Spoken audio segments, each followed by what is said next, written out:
বিসমিল্লাহির রহমানির রহিম। প্রিয় শিক্ষার্থী, আসসালামু আলাইকুম। জাতীয় বিশ্ববিদ্যালয়ের অনলাইন ক্লাস হতে তোমাদের স্বাগত জানাচ্ছি। আমি মোহাম্মদ ইমতাজ আলী, সহকারী অধ্যাপক, হিসাব বিজ্ঞান বিভাগ, রাজশাহী কলেজ। প্রিয় শিক্ষার্থী, বরাবরের মতোই আমাদের আজকের আলোচ্য বিষয় বা যে কোর্সটি নিয়ে আমরা বিগত বেশ কয়েকটি ক্লাস করেছি সেটি হলো honours third year BBA accounting, course name financial management. এই ফাইন্যান্সিয়াল ম্যানেজমেন্টের টোটাল 60টি চ্যাপ্টার এবং তোমরা জানো ফাইন্যান্সিয়াল ম্যানেজমেন্ট একটি ইংলিশ বেস কোর্স, মানে কম্বাইন্ড কোর্স ফাইন্যান্স অ্যাকাউন্টিং এবং ফাইন্যান্সের স্টুডেন্টসের জন্য। সেই ফাইন্যান্সিয়াল ম্যানেজমেন্টের আজকে আমাদের আলোচ্য বিষয় চ্যাপ্টার নাম্বার 6 লিজ ফাইন্যান্সিং এবং লেকচার নাম্বার 10। অর্থাৎ আমরা বরাবর যেটি বলে এসেছি প্রিয় শিক্ষার্থী, 60টি চ্যাপ্টারের মধ্যে আমরা 1 নাম্বার এবং 2 নাম্বার চ্যাপ্টারে একটি করে লেকচার দিব এবং 3 নাম্বার, 4 নাম্বার, 5 নাম্বার, 6 নাম্বার এবং 7 নাম্বার, এই 5টি চ্যাপ্টারে আমরা 2টি করে লেকচার দিব। টোটাল 12টা লেকচারে আমাদের ক্লাস শেষ হবে।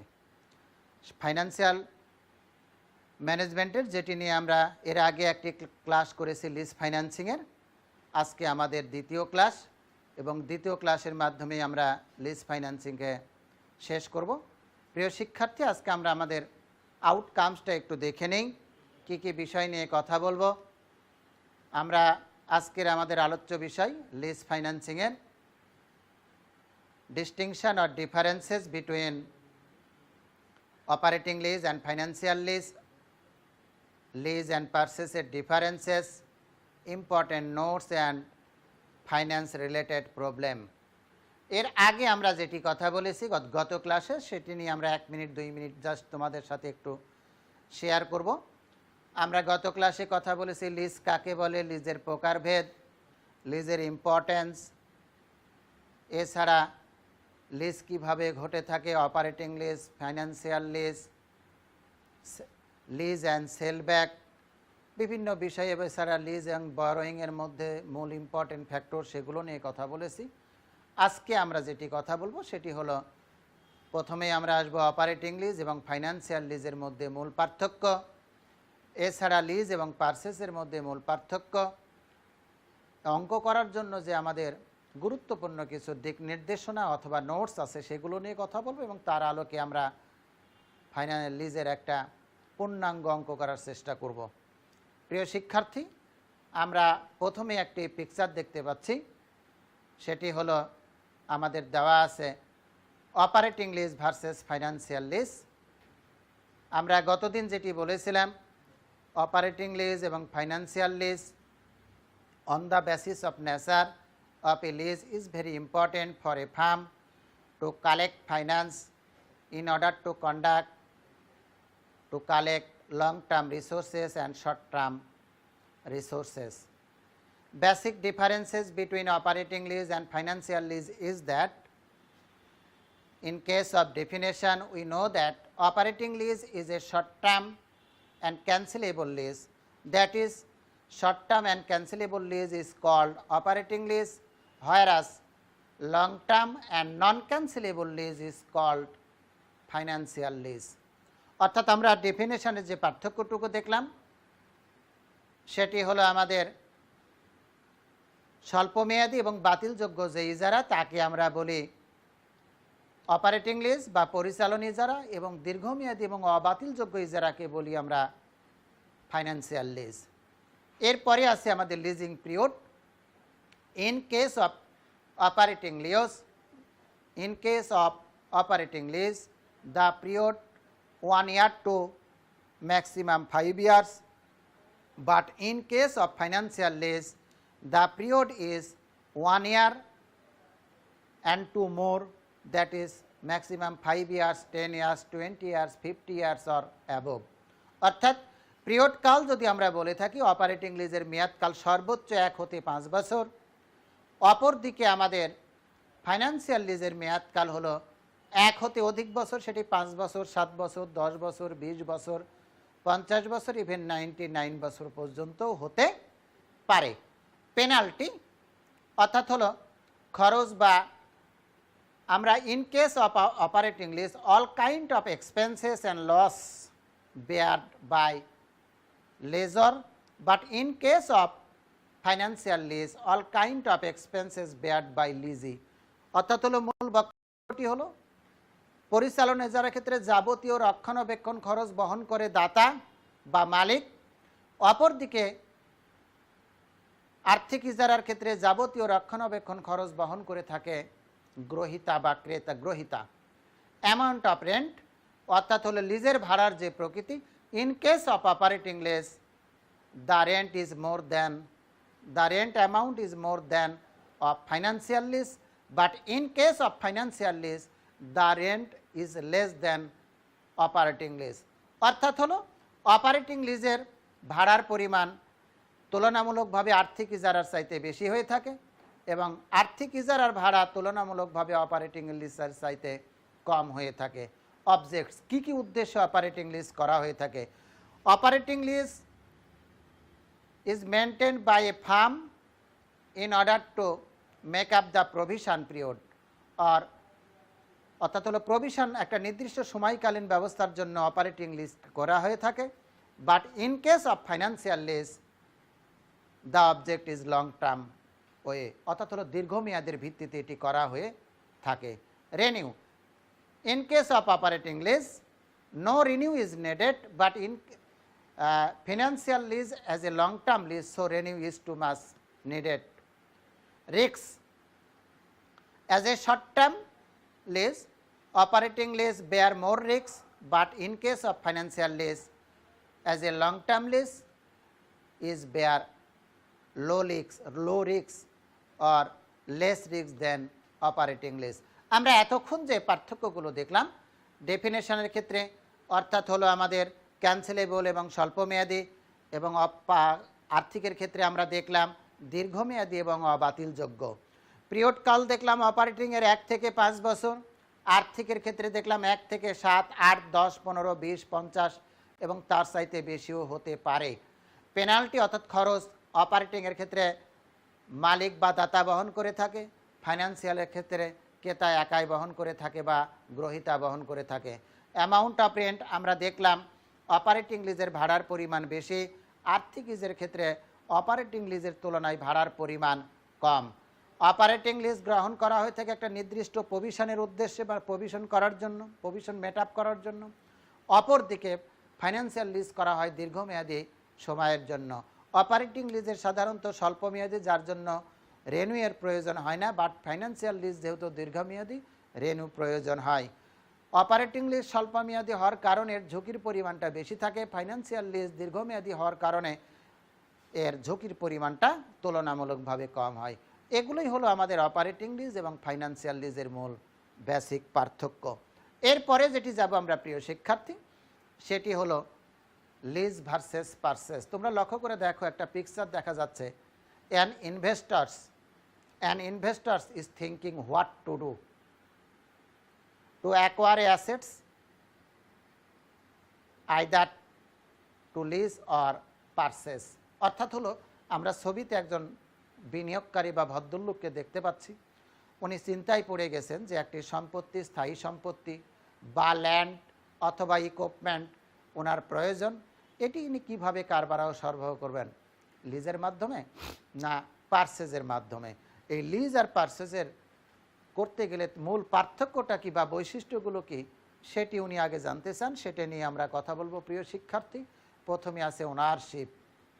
আমরা ডিফারেন্সেস আলোচনা করতেছি between lease and purchase. In case of purchase the ownership hand over to the purchaser, অর্থাৎ একটি সম্পত্তি ক্রয় করলে তার মালিকানা ক্রেতার নিকট হ্যান্ড ওভার করা হয় বা হস্তান্তর হয়ে যায়। But in case of lease no ownership is hand over, অর্থাৎ হলো লিজের ক্ষেত্রে তো আসলে একটা নির্দিষ্ট সময়ের জন্য নির্দিষ্ট ভাড়ার বিনিময়ে ওই সম্পত্তিটি ব্যবহারের সুযোগ পাওয়া যায়, কিন্তু মালিকানা পাওয়া যায় না, যার জন্য মালিকানা হস্তান্তর হয় না বা হ্যান্ড ওভার হয় না।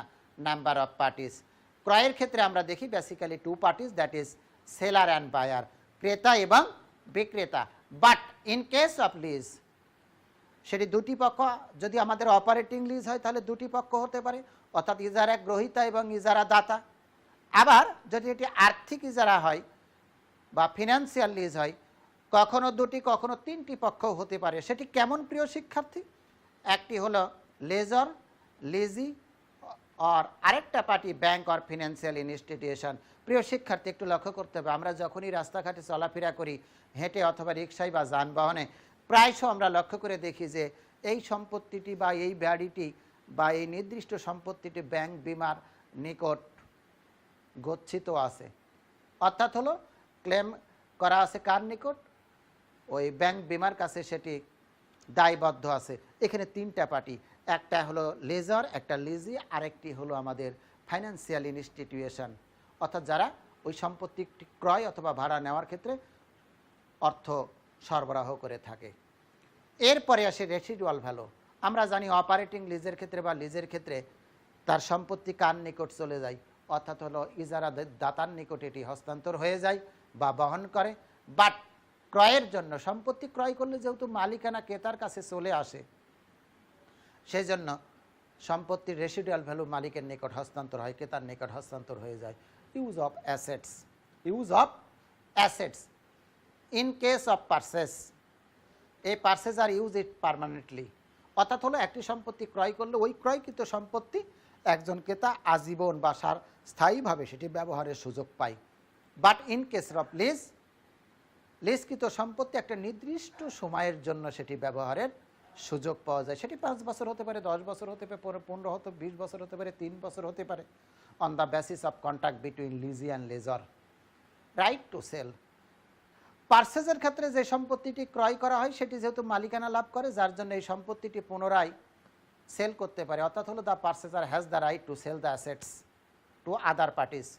But in case of lease, the lessee does not have the right to sell the assets, অর্থাৎ হলো লিজের ক্ষেত্রে সম্পত্তিটি বিক্রয়ের অধিকার পায় না, কিন্তু ক্রয় করলে সেই সম্পত্তিটি বিক্রয়ের পুনরায় অধিকার পায়।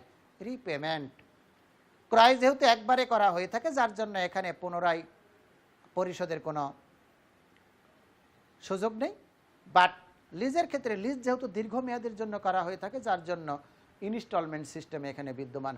এগুলো হলো these are the main differences between lease and purchase.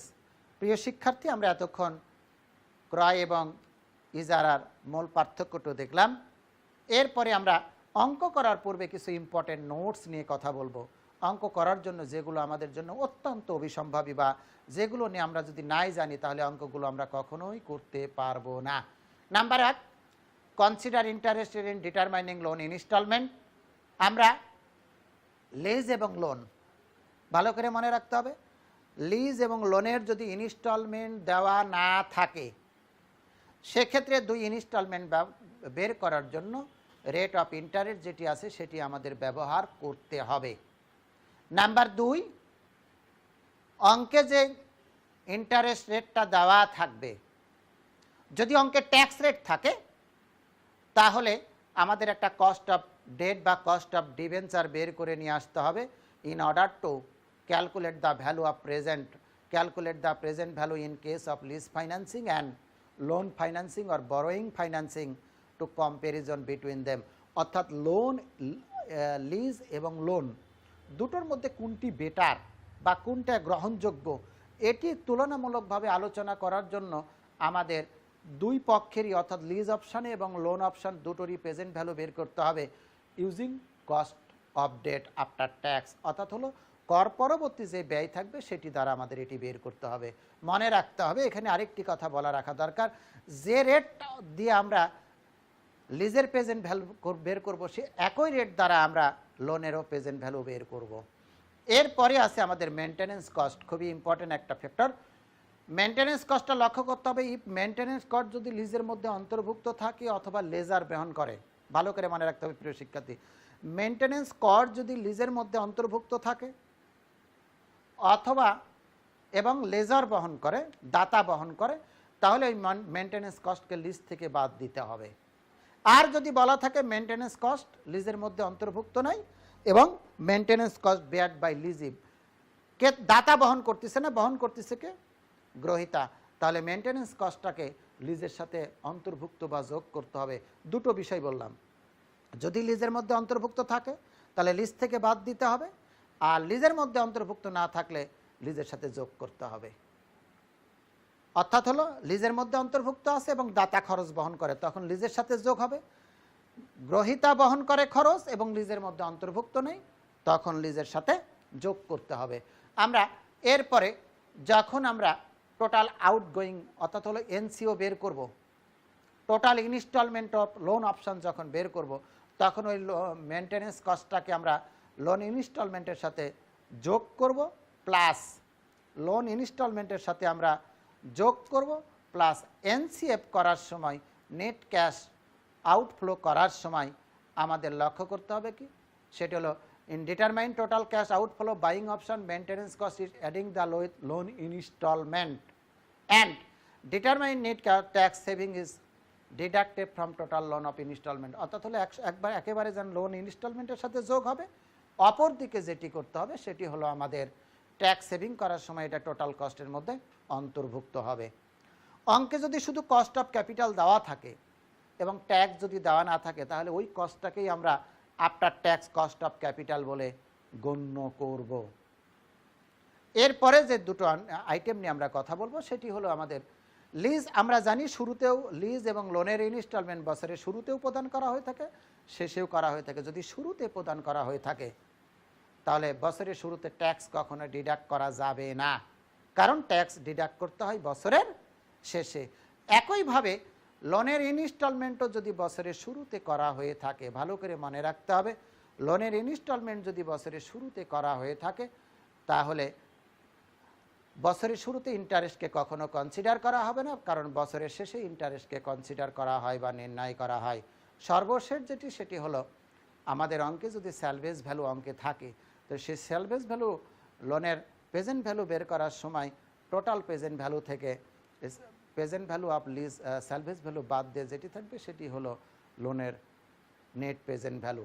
এই দুই প্রেজেন্ট ভ্যালু বের করার পরে, অর্থাৎ হলো লিজের প্রেজেন্ট ভ্যালু এবং লোনের প্রেজেন্ট ভ্যালু, দুই প্রেজেন্ট ভ্যালু বের করার পরে আমরা কম্পেয়ার করতে পারবো যে কোন option better, loan option better না লিজ অপশান বেটার। প্রিয় শিক্ষার্থী, আমরা একটা প্রবলেম 1-এ যদি এখন যাই, তোমরা একটু ভালো করে লক্ষ্য করে দেখো, একটা প্রবলেম আছে। Problem 1, a company purchase A machine, টাকা 5 লাখ। একটি কোম্পানি একটি মেশিন ক্রয় করেছে যার ক্রয় মূল্য হলো 5 লাখ টাকা। এস্টিমেটেড লাইফ ধরা হয়েছে 4 ইয়ার্স, অর্থাৎ হলো আনুমানিক আয়ুষ্কাল হলো আমাদের 4 বছর।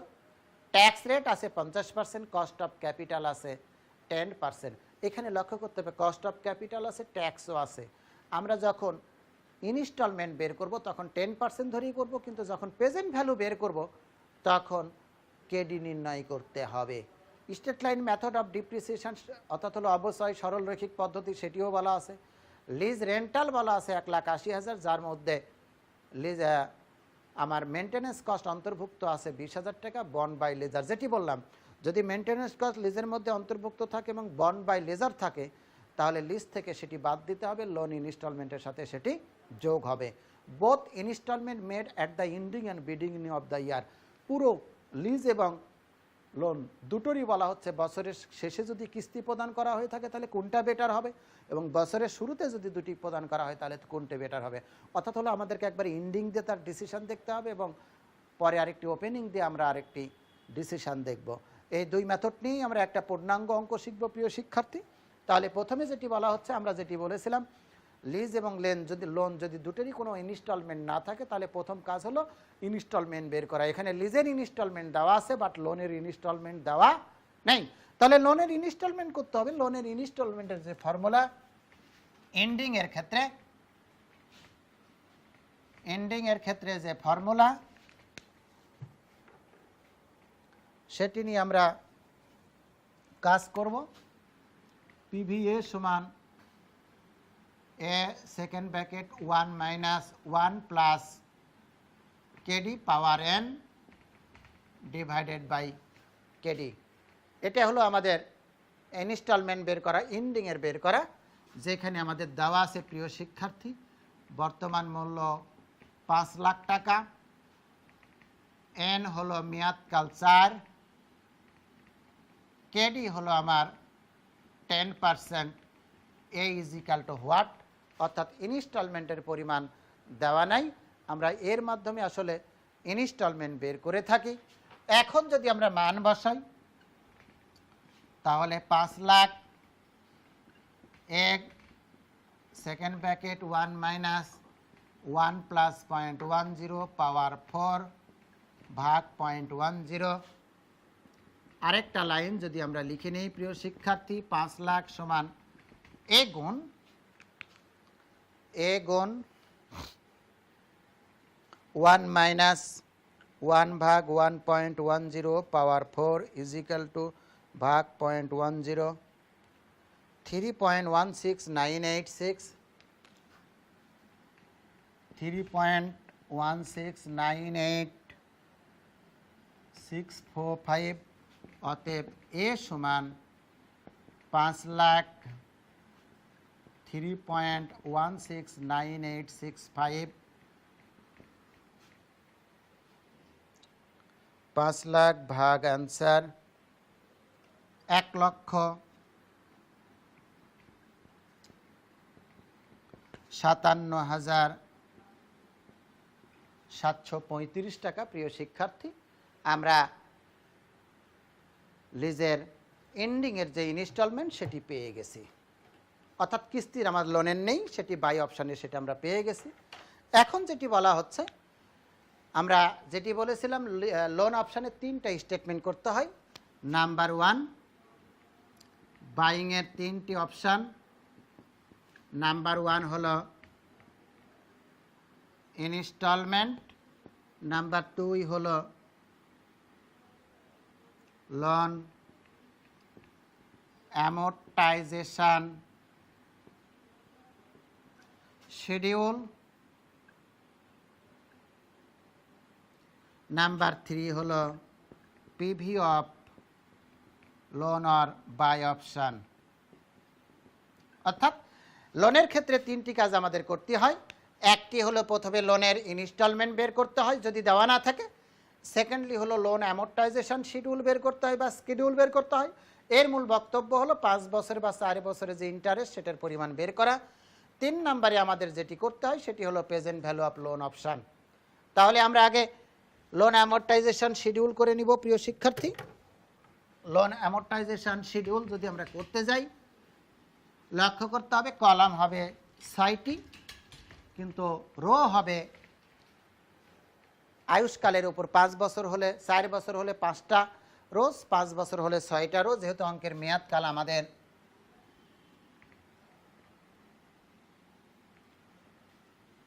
1 2 3 4, 1 2 3 4, কলাম 1 2 3 4 5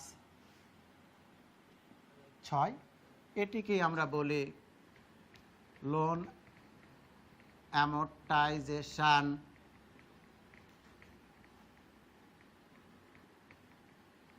শিডিউল। প্রথমে ইয়ার 1 2 3, যেহেতু 4 বছরের অঙ্ক প্রিয় শিক্ষার্থী, আমাদের ইয়ার আসলো 4। বিগিনিং ব্যালেন্স, ক্রয় মূল্য হলো 5 লক্ষ টাকা।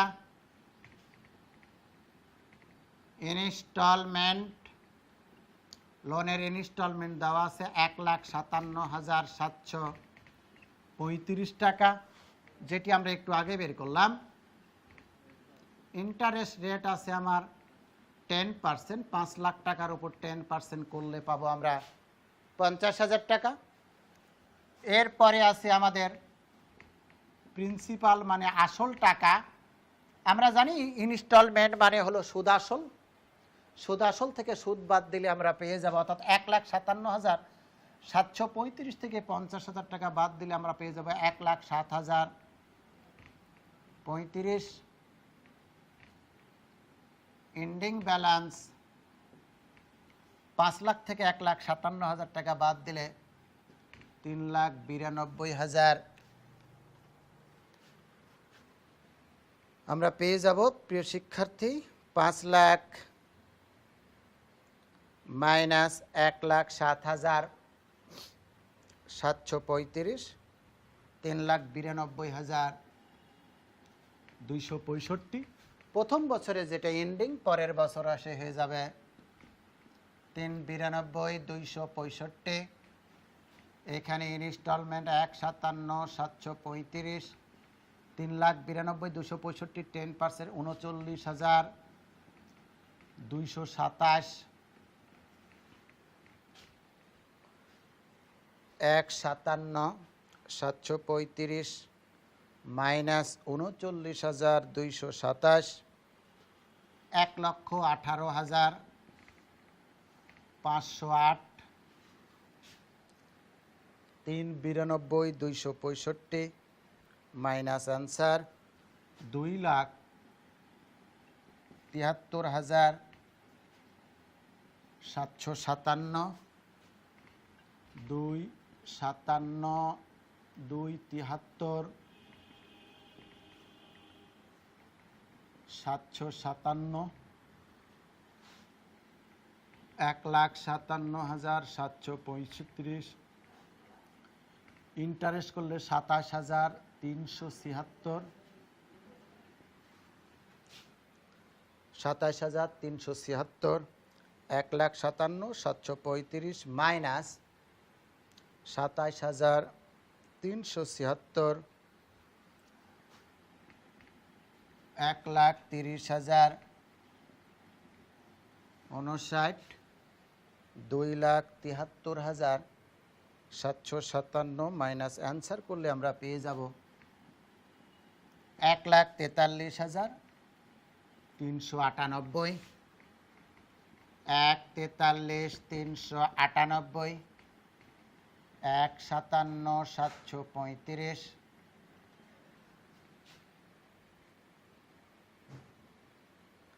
ইন্টারেস্ট পেয়ে যাব আমরা 14,337, 1,43,398 মাইনাস হয়ে গেল আমাদের 0। অর্থাৎ হলো এর মূল বক্তব্যটি হলো প্রিয় শিক্ষার্থী, আমরা যদি এটিকে 1 2 3 4 হলো 2 গুণিত রেট, 5 হলো আমাদের 3 মাইনাস 4, 6 হলো 2 মাইনাস 5। অর্থাৎ প্রিয় শিক্ষার্থী আমরা যদি একটু দেখি মূল বক্তব্যটি হলো আমরা শুরু করেছিলাম 5 লক্ষ টাকা নিয়ে। এই 5 লক্ষ টাকার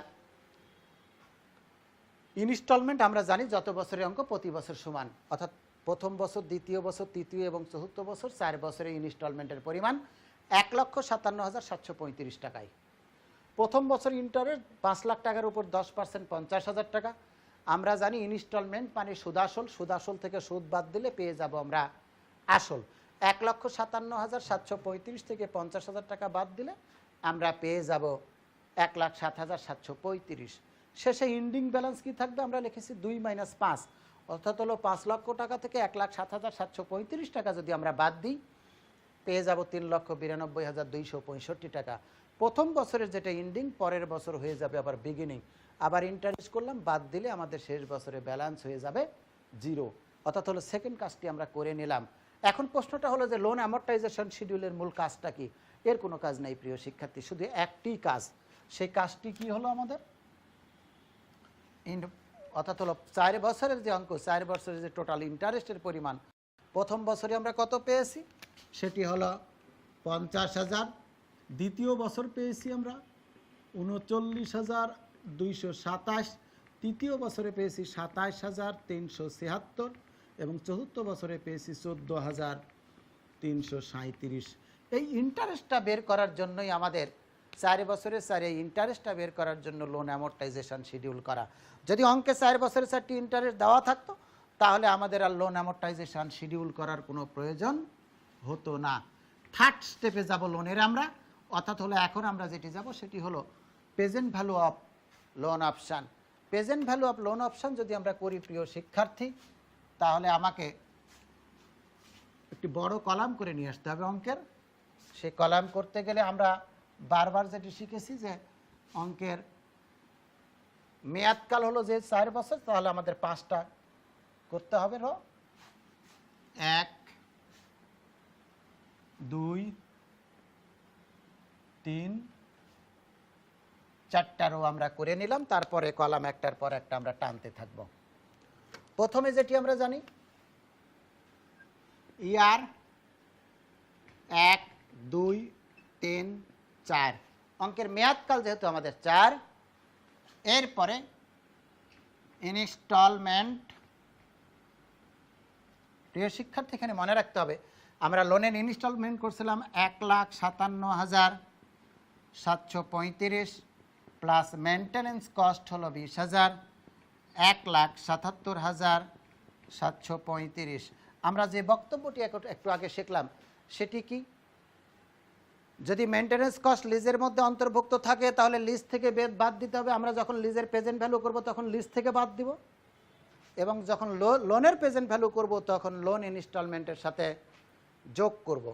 তাহলে যোগ করলে আমার যেটি হবে 1,77,735 প্রতি বছর একই হবে 1,77,35। এরপরে যেটি আসবে আমাদের 3 নাম্বার হলো ইন্টারেস্ট, অর্থাৎ ওই যে আমরা 4 বছরের 4টি ইন্টারেস্ট বের করে রেখেছি। প্রথম বছর হলো আমাদের 50,000, দ্বিতীয় বছর হলো আমাদের 39,227, তৃতীয় বছরে 27,376, চতুর্থ বছরে 14,337। এরপরে আমাদের আসবে কি ডিপ্রিসিয়েশন। প্রিয় শিক্ষার্থী, আমরা ডিপ্রিসিয়েশনের যেহেতু বলা আছে অঙ্কে ডিপ্রিসিয়েশন হলো আমাদের স্ট্রেট লাইন মেথড। কোন line method? Straight line method. তাহলে ডিপ্রিসিয়েশনটা হলো আমাদের কস্ট মাইনাস এসভি ভাগ লাইফ। অঙ্কে ক্রয় মূল্য দেওয়া আছে আমার 5 লক্ষ, স্যালভেজ ভ্যালু 0 ভাগ 4, দ্যাট ইজ 1,25,000। আমরা জানি সরল রৈখিক মানে প্রতি বছরে একই, অর্থাৎ হলো প্রথম বছরে 1,25,000, দ্বিতীয় বছরেও 1,25,000, তৃতীয় বছরেও 1,25,000, চতুর্থ বছরেও 1,25,000। এরপরে মেনটেন্যান্স কস্ট। মেনটেন্যান্স কস্ট আমরা জানি কত দেওয়া আছে আমাদের 20,000, 20,000, 20,000, প্রতি বছর 20,000। এটা 1, এটা 2, 3, 4, 5, 6। টোটাল কস্ট 6 হলো 3 যোগ 4 যোগ 5, অর্থাৎ interest plus depreciation plus maintenance cost, এই তিনটে যোগ করলে আমাদের যেটি আসবে সেটি হলো 50,000 এবং 1,25,000। 1,75,000 আর 20,000, 1,95,000। দ্বিতীয়টি হলো 1,25,000 আর 20, 1,45,000, 45 আর 39, 5 9 14, অর্থাৎ 1,84,000 হওয়ার কথা। 1,45,000 যোগ 39,227,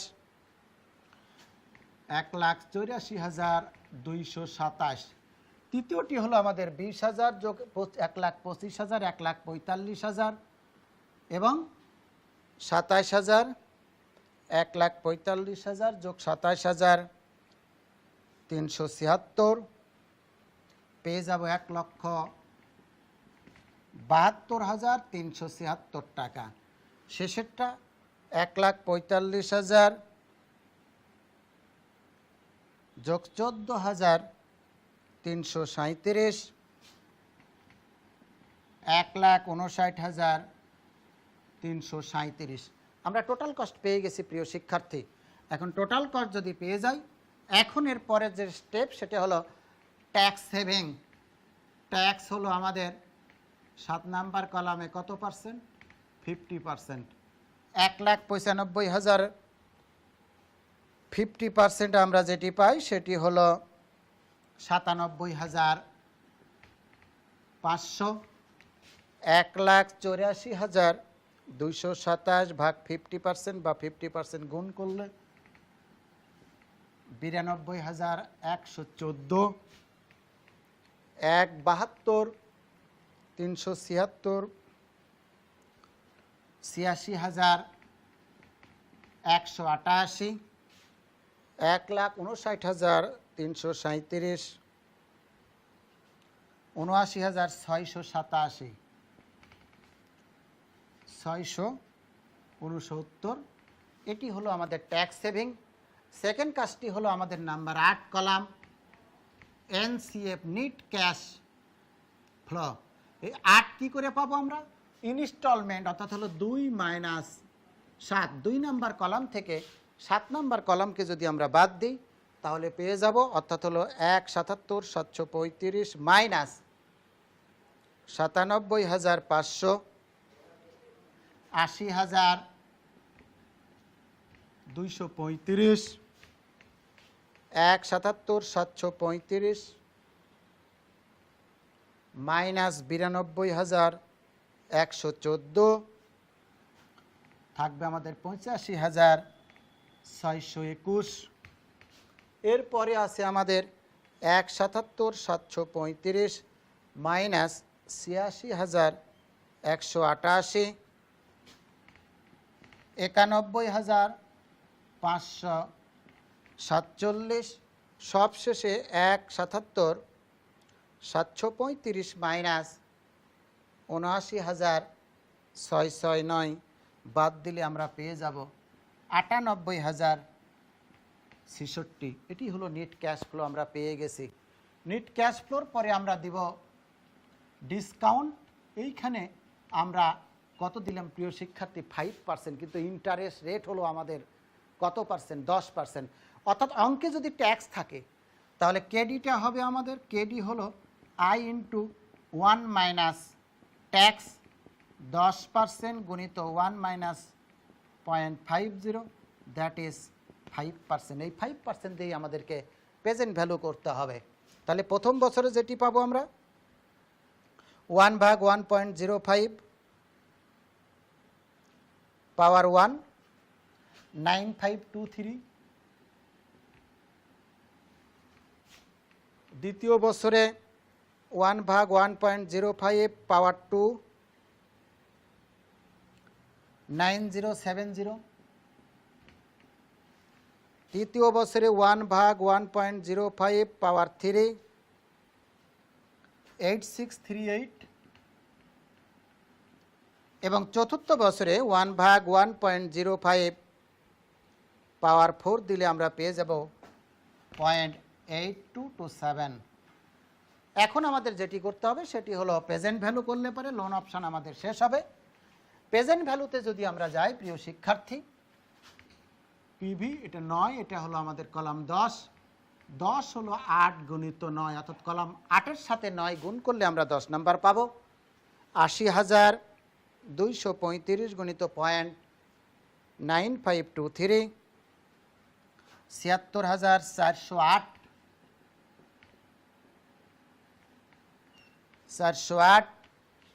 85,621 গুণিত 0.9070, 77,658, 91,547 গুণিত 0.8638, 79,078। সবশেষ আছে আমাদের 98,066 গুণিত 0.8227, দ্যাট ইজ 80,679।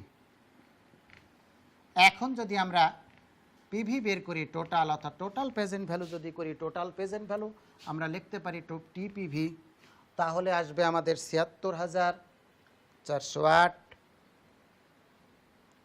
76,408 যোগ 77,658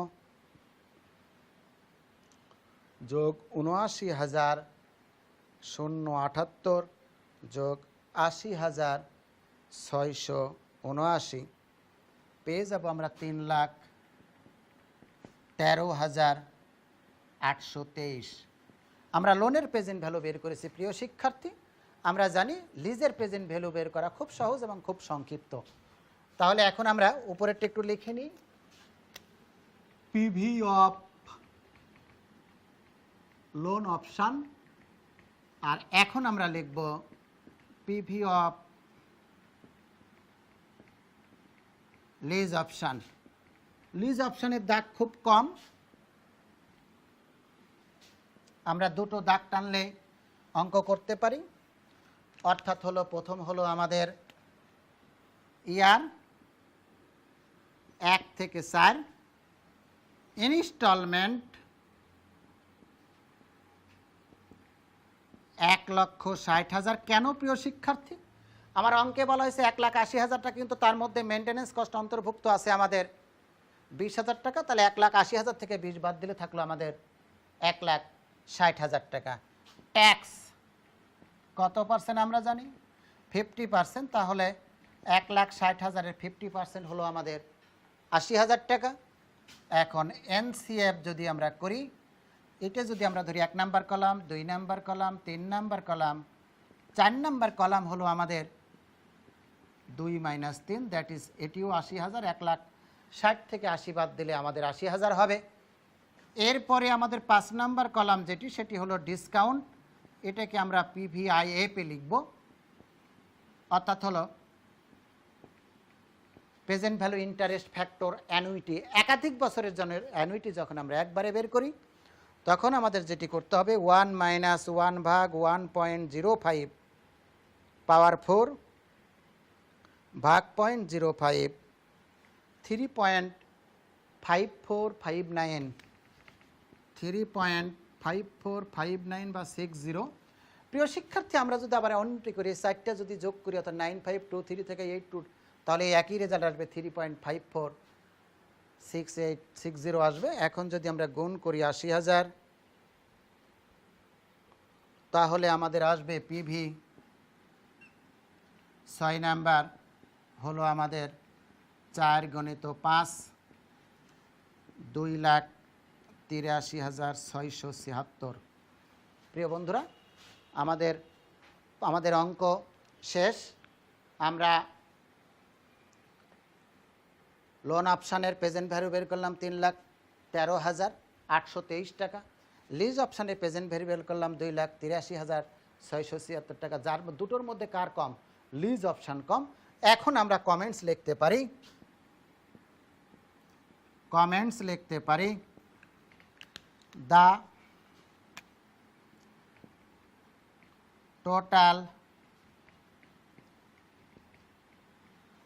total outgoing PV of lease option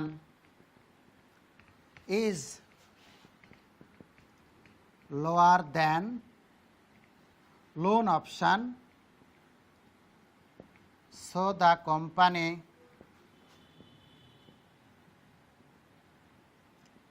should go for